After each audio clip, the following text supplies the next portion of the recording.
Hello, adventurers, and welcome to Dice Tower Theater Presents After the Oath, where we explore the characters and players behind Dawn of Dragons. Just a reminder, you can watch the unedited video of this recording and support our community by joining our Patreon at patreon.com/Goodham Productions.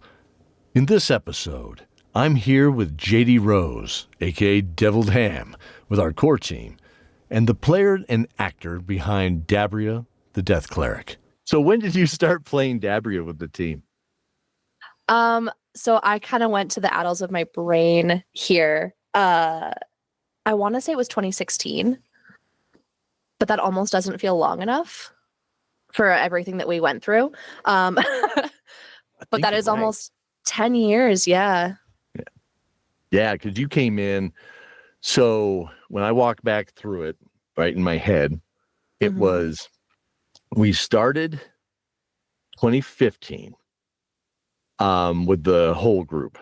And in fact, we go back like a year prior to that, we were doing some regular D&D stuff, but that a couple of people were doing. But when you came in, that was about a year after, and we had played up through, like story-wise, you came in when you came in the season. So you, as far as like in the show, so season 4, or no, season 3 is when you got introduced. Well, and that always feels, because I've gone back and listened to the podcast a couple times now.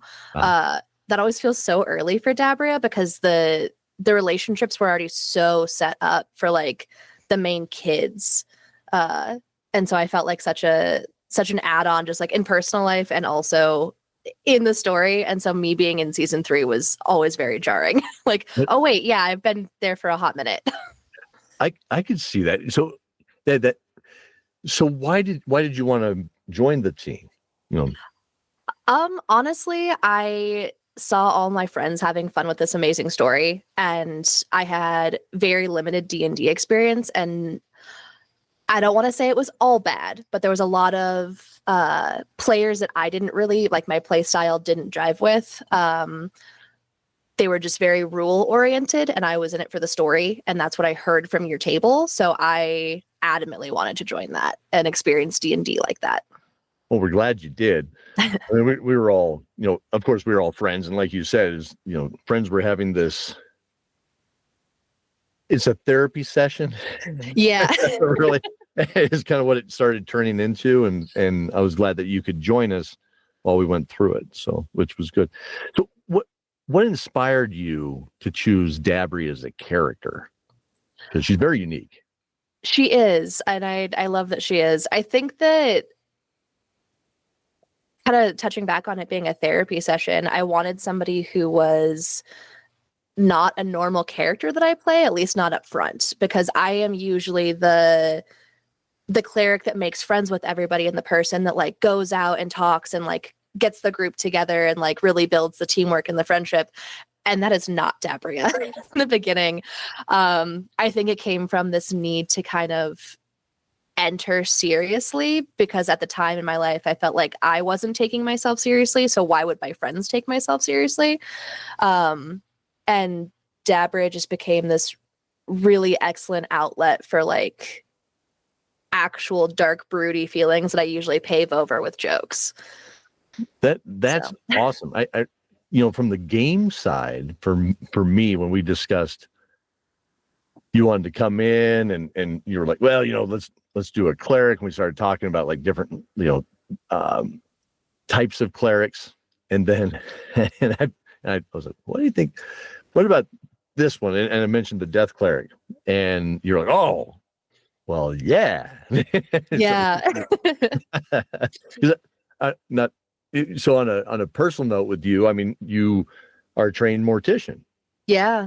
And that was, Dabria was before that. Like, I was still in food service. I was still thinking that was not something that I could do. I really do credit Dabria to, like, obviously D&D corpses are a little bit different than like decedents that I work with. But that kind of inspired me to push forward with, oh no, I think I can do this. I'm a death cleric. I can figure it out. Yeah, that's awesome. In some of the talks I've had with other D&D DMs or people in the space, they've always kind of like quirked up an eye when I said, well, she's a death cleric.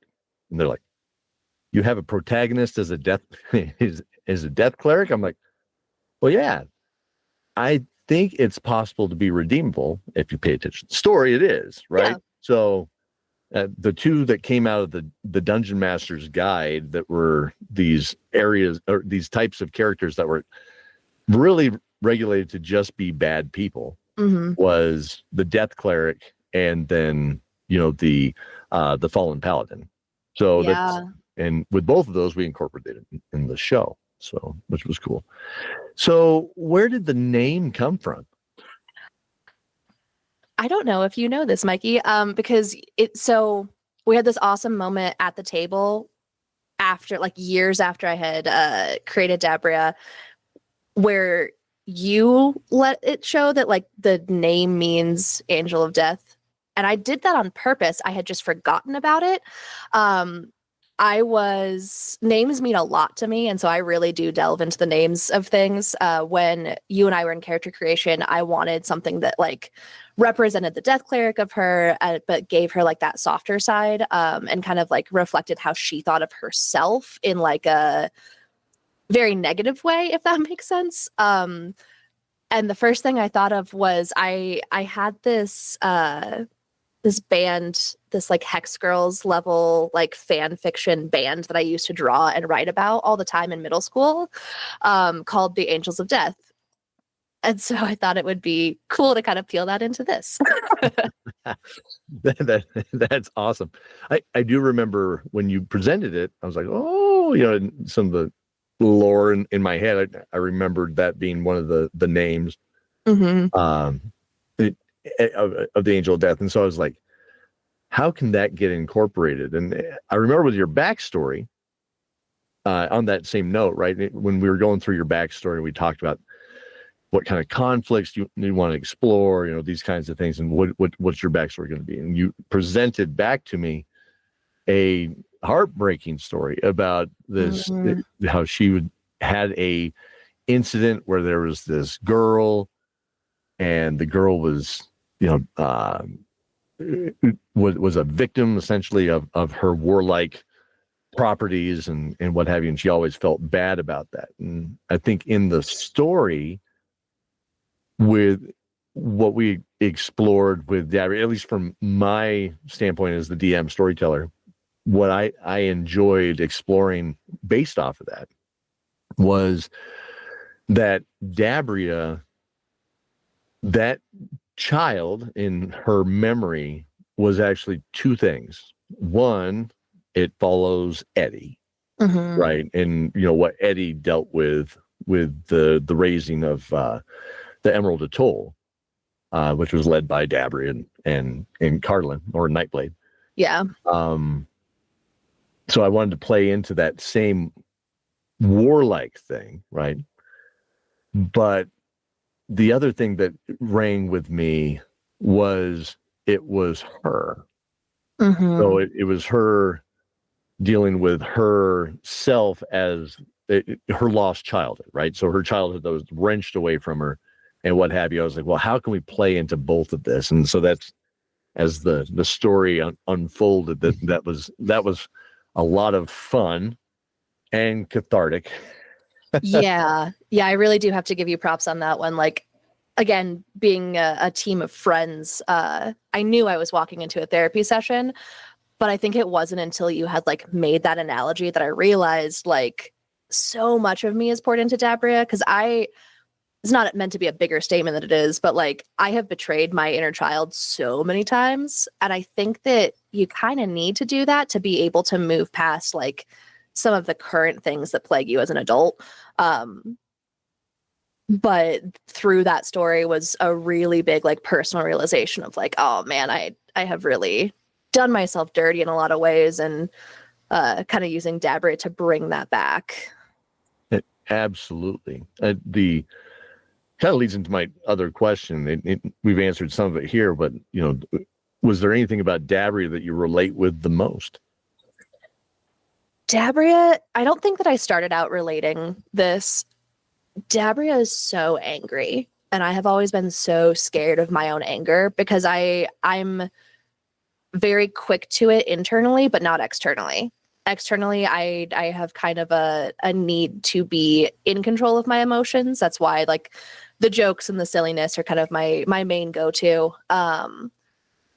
But God, Dabria is just angry. She's just angry at the world, and she's angry at herself, and she's angry. But it's not this stagnant anger. And I think that that's what I learned that I could relate to, because I started relating to her anger and getting a little overwhelmed by it and a little scared by it.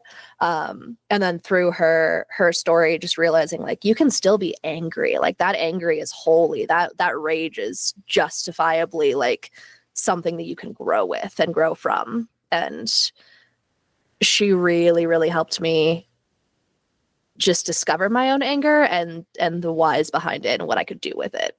Nice. Very good. Very good. I think that's what helped me, watching you grow was how you dealt with anger and how you, pushed, past it and how you grew as a person.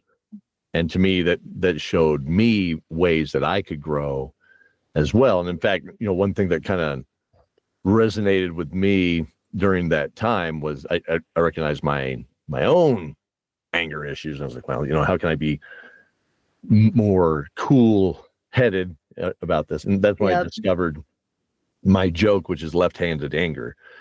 So whenever I get mad and I'm going to throw something, I have to do it with my left hand, and it just makes me feel stupid. And so then I can laugh it ends off. up so derpy.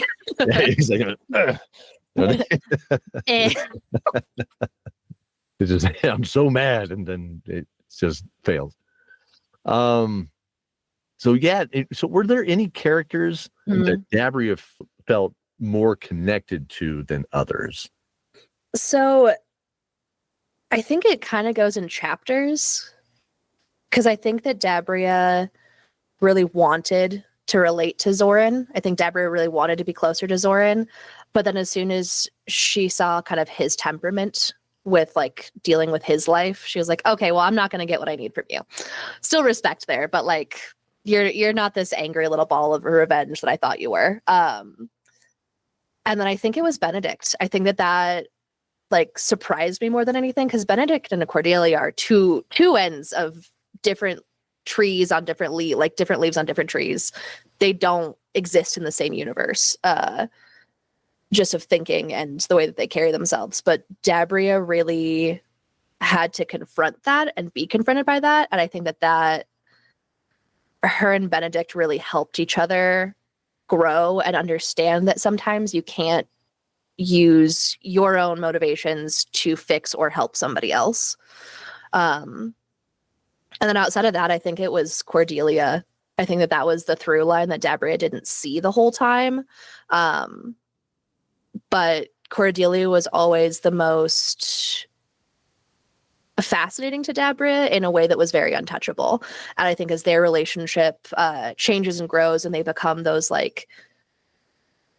battle mates that can just like share a glance and then do the thing, Dabria really learned to lean on somebody else that wasn't Una, because obviously Una is like the character that she connects with the most. But I think that by the end, they're on their own journeys, and her and Una learned to heal things that they didn't need to heal together.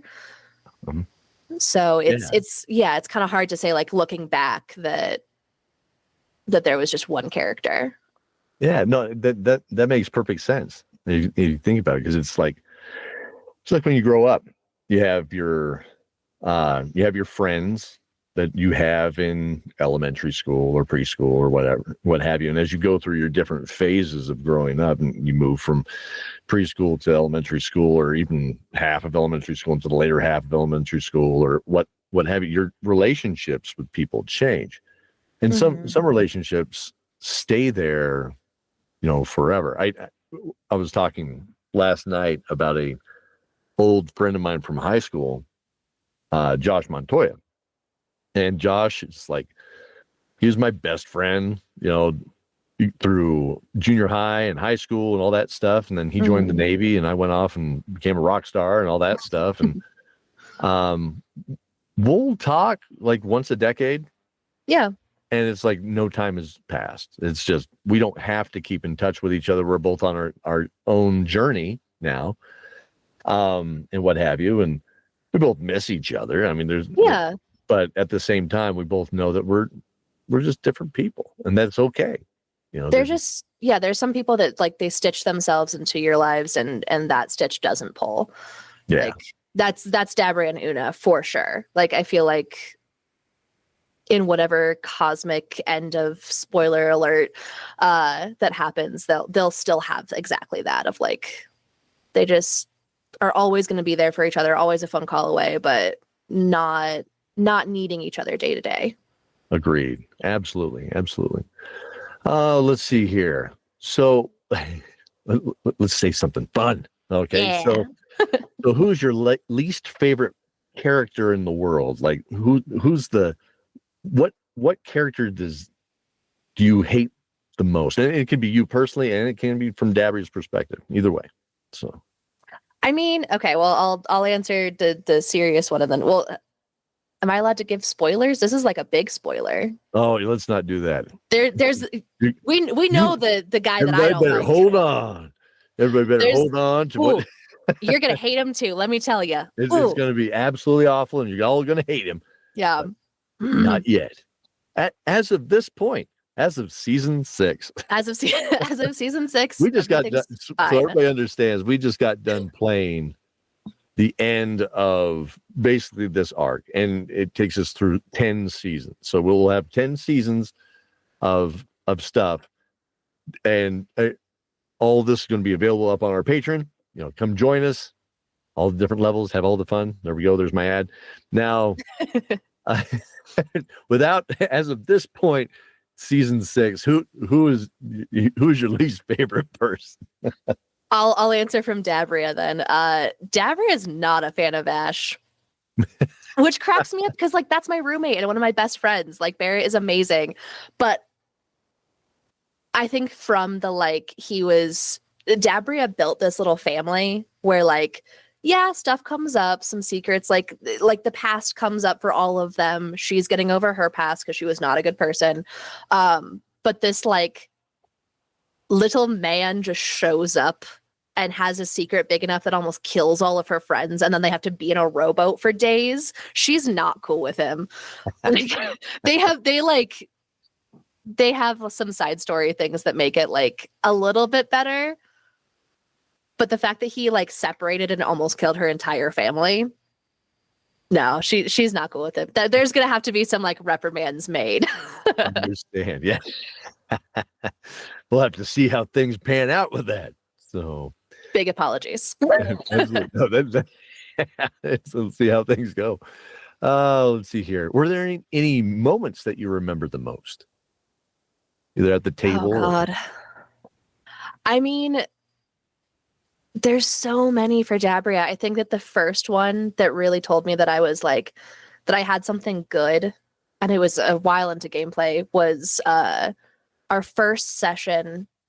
Una and Dabria were like, I don't know the concept of a friend. Like, is it kind of like a slave that just kind of hangs out with you because they want to?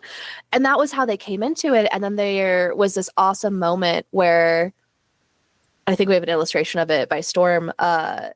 Dabria goes charging in because there's a team plan, and this is very new for her. So she's like, all right, let's go. And she just screams teamwork into battle, like a battle cry. I think it's between that and you letting me do some ridiculous stuff at the table. Like when Dabria's deceased girlfriend, showed up riding a pale horse like Death herself. And I was like, I'm going to jump off the back of my dragon onto her horse because of the power of gay love. And you went, okay, roll for it. And the fact, I think I got a nat 20. You did? Yeah, which was the best nat 20 I've ever rolled. The fact that was allowed to happen, and then getting to be in a theater at New Jersey Web Fest, listening to it like come, because I didn't listen to it before that moment, like come together in this like beautiful tender, I'm getting all misty, and this like beautiful tender saying of goodbye after doing this really badass thing. Something about that is just like the story for me, and for Dabria, it's just, yeah, it's just very beautiful. That table erupted when that nat 20 fell. Yeah. I remember that. Yeah. I was I can still picture shaking. the table and the way we had all set up, because we had because we were doing this epic battle, and so those of you out there, listeners, again, join the Patreon, because I'll have these rules up there where you can use them. But I had made our own kind of battle system where essentially everything's scaled down to a quarter of an inch is an inch in normal D&D terms. So one inch square will hold 20 people inside that square. So we had this big giant battle of Garnet Keep, and we had the everything kind of lined out. Here's what the castle itself looks like, or the keep, and the giant bridge going across it, and all these little pieces of paper. Yep. And everybody's like having these big epic moments with little tiny scrap pieces of paper, because like drawn on with like, here's Scottmere finally showing up, and it's like, yay, he's coming in, and all this. And yeah, you had that little dragon that we put up on a little popsicle stick on a gemstone, or one of those little river rock stones, right? So yeah, little marble things. So it looked like it was flying. Yeah. A piece of paper. So but cool. Yeah, fun with cardboard. But anyways, yeah, you said I'm going to jump off this dragon. I'm like, all right, let's see how this goes. Yeah, well, because you described the scene, and you're such an immersive DM with how you describe everything, that we all get caught up in it. But as soon as you describe the horse and this like woman riding it, I was like, is that who I think it is? Because shit's about to get real crazy. Like I'm about to do, sorry, I swore. Like I'm about to do something really stupid because I haven't seen her. And that was such a transformative moment. It was so cool. it was awesome. And it showed the heart behind Dabria, because Dabria had been this cold, cruel, I mean, she's the mistress of pain, all this stuff. And you really leaned into this ex-Dark Army officer. Yeah, well, I mean, like, she's her Achilles heel. She's the one person who said, like, we're leaving the army, we're leaving Dekion, and Dabria said, okay, let me leave everything that I've ever known, because everything that I want to know is you. And like this, I mean, that triggers her to have that beautiful moment with Sophie after the battle. Like, I think that is such a turning point for Dabria, because she realizes that like loving this woman was so much more important than shutting her out, and she would have never had that. And so she gets to start actually feeling for these people that she's starting to care about, and it's so good. And then her and Sophie's relationship from there, so much deeper. And yeah, you bet. I'm getting all sentimental about it. It's been fun. It's been a good story. And again, we're only halfway through it, so I mean, it's just crazy. If we even think of halfway, because we got other things. And in fact, you have also been working on a side story called The Shattered. Yeah. It follows the characters from season 4 that disappeared into the Nether Spring without a trace. That was season 4, episode 6. So everybody can go back and check that. Feels like kind of a one-shot episode. It falls into it, but it's all from their perspective, and then they disappear. Got kind of a horror feel to it. It was a lot of fun to just kind of come up with that side piece. Well, I don't want to give away anything on that. Let's start a conversation about it. So, any hints as to what we might uncover in that story? You go.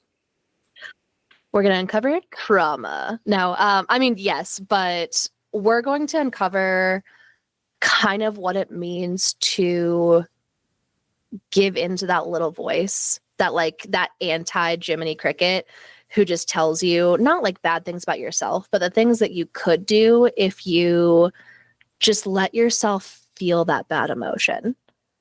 And if you just let that run rampant, what happens? Because you take all these heroes, you put them in a situation that they are completely out of their depths. And typically you want to watch them become heroes. And that's not what The Shattered is. The Shattered is kind of facing the fact that you're not a hero, but that doesn't mean that you can't make the right choices. Yeah, that's right. So I'm very excited for your work on this. I have the privilege of seeing the manuscript and the outline and, you know, where you want to take the story. And we use that story to develop into things that are happening parallel in the world and all that. So it's a nice weave. Not to mention that story itself, and we'll get into more of this in another episode.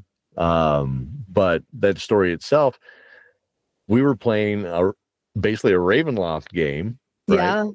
And as a side thing, Brian took over as being DM. I actually got to play a character. New and different. Absolutely. I got to be a gloom stalker named Mirak, and he's awesome. Mm-hmm. So I love Mirak. But yeah, I'm very excited to see how that goes. So let's talk production a little bit. Yeah. So do you have any fond memories of recording or stories that you can remember, or, you know, or writing, anything that you'd like to bring up? What it's like to be part of the Good Ham team? Oh, geez. I feel like being part of the Good Ham team is sitting in a restaurant with one of your best friends, coming up with a whole new concept after talking about how tired you are from a entire convention that you worked 12-hour days, and how you still have so much work on all these various projects. You're in the middle of show season, and you're both sitting there enjoying a margarita and some good Mexican food and going, actually, what if we did this? And then getting so psyched about it. Like, that's just Good Ham. It's just all of us kind of motivating and pushing with each other and understanding each other's like little idiosyncrasies and when we can do something, when we can't do something. A great testament to that is the all-day recording sessions that we do, where like we could do it in this way where you have time slots for us, and you organize it very well. Where you're like, oh yeah, from 10 to 10:30, I'm going to have this person and this person recording. And then after that, it's going to be this person and this person. But we all show up at 10:30, and then we all just hang out, and we all just like eat food or sit there on our phones and just be in each other's presence, which really makes for these fun, spontaneous recording things where you burst out on like a cloud of creative energy and say, we're going to go down to the park and we're all going to scream in this tunnel and make it like an auditorium. And I think that's one of my favorite memories, is just looking around in one of those arena recordings and just watching all of my best friends hoop and holler and make ridiculous Foley noises. And then getting to hear it in the podcast later. Like, there have been so many fun moments recording, and they're always just because we hang out and we mess around. I think my biggest inspiration has always been you guys. And so when we get together and we do something, what have you, it just kind of comes out. So I appreciate the patience of coming, you know, early and staying there throughout and what have you. But you're right. I like there's times where I'll come up and grab everybody saying, hey, you know, I got a scene. I need 3 more people yelling in the office. So I need to bring everybody in or what have you. So it's been a lot of fun.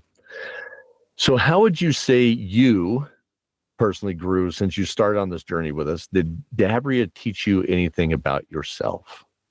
Oh God. I mean, 10 years, especially going from my early 20s to now 30, that's a catalyst for a lot of change anyways. But I mean, I talked a little bit about Dabria's anger and mine. I think I'm a person who grew up with so much fire, and I've internalized so much of that.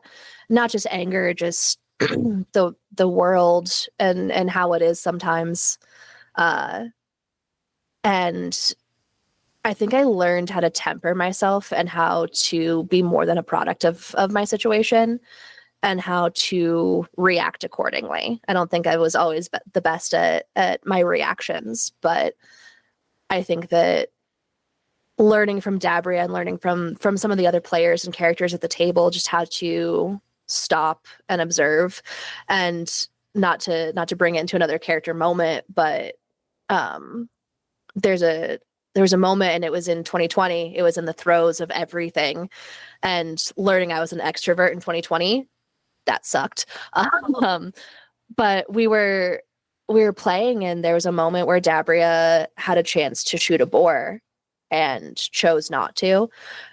And I think it's such a small moment in the game, like as far as like the grand scheme of everything that's going on. But for me, that was such a huge moment. Like I remember hanging up and realizing like that wasn't just Dabria choosing to stop and not go with her gut, but like kind of see what else there is and see what else that fire can do. I think I really learned how to do that. I think that between that and starting my career, which really does require a level head, I've learned kind of how to use my own fire and where that energy needs to go, where it can go. Yeah, absolutely. I think watching you become a stronger person has been pretty amazing, and seeing you grow into the wonderful person you are now has been great. So, well, thanks, Mikey. That's been a privilege. Let's see. You've been a big part of it. Oh, thanks. You guys helped me grow.